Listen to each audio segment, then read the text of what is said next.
자, 최근 LG화학이 지금 비상사태죠? 그렇게 아니라고 잡아대던 워터솔루션 부문 매각을 6월 4일 사측이 노조 측에 공식 전달하면서 결국 LG화학의 유동성 문제가 사실이라는 것이 공식적으로 수면 위로 떠올랐습니다. 워터솔루션즈 부문은 LG화학의 스토리 산업으로 도레이에 이어 세계점 약 2위로 연매출 약 2천억원, 에비타가 무려 600억원으로 알짜 중에 상알짜였어요. 이전에도 블라인드에서 사내 게시판에 인력 구조 조정부터 워터솔루션즈 부분 매각까지 거론된 적이 있던 터라 내부 상황이 아주 심각한 상황이라는 것을 사실상 공식 선언한 것인데요. 2020년 한때 105만원이던 주가는 20만원 수준으로 떨어지면서 LG화학의 명성이 예전 같지 않다는 것을 알 수 있습니다. 그래서 오늘은 위기에 빠진 LG화학에 대해 한번 이야기해볼게요. LG화학 연매출 별도 기준 20조 6019억원, 영업이익 1544억원, 당기순이익 1665억원, 코스피 시가총액 34위. 와, 이젠 KTNG도 밀리는. 석유화학, 첨단소재, 생명과학, 작물보호제, 종자 비료 등을 생산하는 파만농 등을 운영하고 있는 대한민국의 대표 첨단화학 기업입니다. LG화학의 유동성 문제는 최근 LG화학의 실적과 그를 감당하지 못할 차입금 규모에서 시작이 됐어요. 보여드리는 실적은 여타 엔솔 같은 종속 계열사를 뺀 LG화학의 별도 기준 손익계산서입니다. 자, 여기서 문제는 영업이익인데요. 2022년까지만 하더라도 약 1조에 달하던 영업이익이 2023년에는 마이너스 1091억원으로 적자 전환, 2024년에는 1544억원으로 86%가 감소를 했습니다. 사실상 영업이익이 1%도 채 안 되는 상황인 것인데요. 이 포인트에서 문제는 지금 가진 몸집에 비해 빚이 너무 많다는 거예요. 작년 1분기에도 LG화학은 순차입금은 15조를 기록할 정도로 위험하다는 얘기가 많았는데 작년 말 기준 결국 27조로 부채 비율이 95.6%로 빚이 폭등을 했습니다. 차입금 이자 부담이 1조에 가까울 정도로 지나치게 높아졌고 그 결과 LG화학은 LG에너지솔루션과 함께 신용등급이 BBB로 강등이 되었습니다. 자체적인 현금 흐름이 어려워지니 2차 전지소재 산업 재투자나 자금 확보를 위해 교환사채 EB를 활용해서 자금을 조달하고 있는 상황이고요. 원인에는 여러 가지가 꼽히고 있는데 첫 번째는 주력 사업인 석유화학 부문이랑 첨단 소재 부문이 오늘날 고부가 가치 산업의 진화 속도에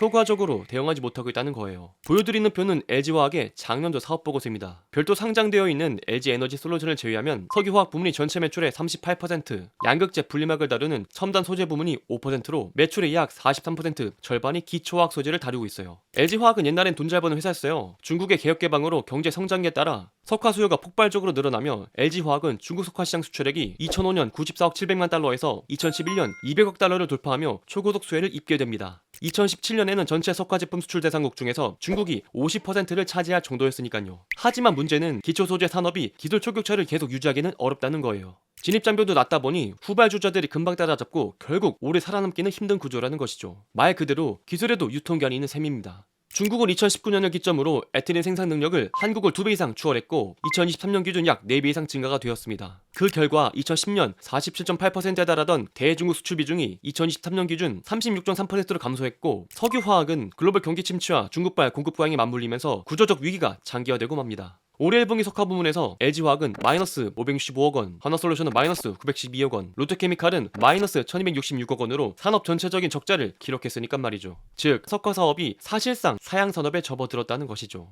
이렇게 구조적인 위기 상황 속에서 LG화학이 선택한 것은 꽤나 과감한 결정이었습니다. 더 이상 석유화학 같은 사양산업에서만 기대선 안되겠다 판단하고 배터리 핵심 소재인 양극재 쪽으로 방향을 튼 거죠. 실제로 SNE 리서치에 따르면 양극재 시장은 2032년까지 연평균 12%씩 성장할 것이라고 조사가 됐거든요.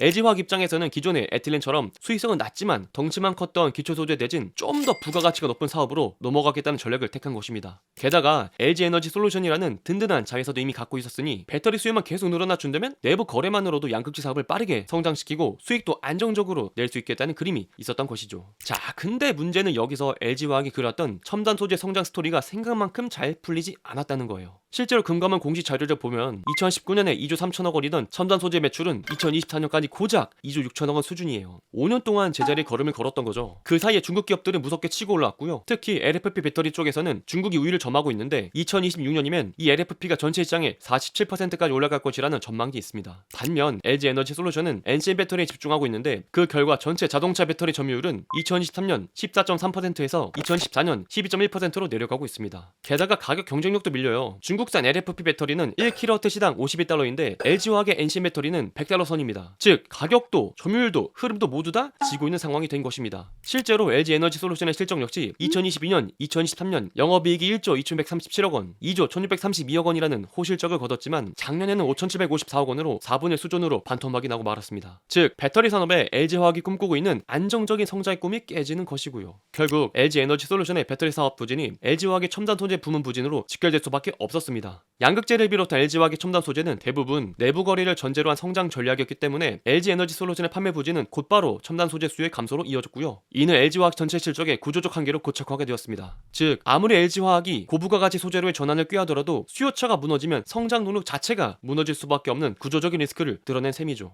자, 그렇다면 LG화학은 과연 이 위기를 어떻게 타개할 수 있을까요? 석유화학과 양극재 사업 모두 구조적으로 중국의 공급 과잉과 가격 공세에 깊이 노출되어 있으며 배터리 산업의 밸류체인의 중심인 LG 에너지 솔루션 역시 NCM 배터리의 경쟁력 약화로 인해 돌파구 마련이 쉽지 않은 상황입니다. 특히 LFP 배터리의 빠른 확산세 속에서 내부 수요에 의존한 첨단 소재 부문의 성장 전략은 점차 구조적인 한계를 나타내고 있습니다. 결국 LG화학 이중고를 벗어나기 위해서는 다음과 같은 전략적 전환이 요구가 됩니다. 첫째, 양극재 외 배터리 소재 다각화, 예컨대 실리콘 음극재나 고체 전해질 등의 미래형 소재로의 조기 진입이 필요합니다. 둘째, 특정 자회사의 과도하게 의존된 내부 수요 기반 전략에서 벗어나 글로벌 완성차 기업 또는 배터리 제조사와의 외부 BTB 수주 확대를 통한 고객 포트폴리오 다변화가 절실합니다. 셋째, 현재 진행 중인 파만농 같은 생명과학, 농화학 등의 비주류 사업 부문의 기술 고도화와 글로벌 확장 전략을 통해 비순환적 현금 흐름을 확보하는 방안 역시 적극적으로 검토해야 합니다. 즉, 단순한 사업의 리포지셔닝을 넘어 LG화학은 소재 경쟁력, 공급망 독립성, 고객 기반 확장성이라는 세 개의 축을 중심으로 한 전략적 리빌딩에 돌입해야 하며 이것이 향후 탈석화, 탈내수 시대의 새로운 기회를 창출할 수 있는 유일한 길이 될 것입니다. 오늘의 영상은 여기까지입니다. 영상의 내용이 좋았다면 구독과 좋아요 한 번씩만 부탁드리도록 하겠습니다. 영상에 대한 내용이 있으시면 댓글 달아주시면 반영해서 제작하도록 하겠습니다. 또 궁금한 겹도 있으시다면 남겨주시면 분석해보도록 하겠습니다. 그럼 저는 또 다음에 좋은 영상으로 찾아뵙도록 하겠습니다. 존경하는 구독자 여러분들, 그럼 다음 시간에 또 만나요.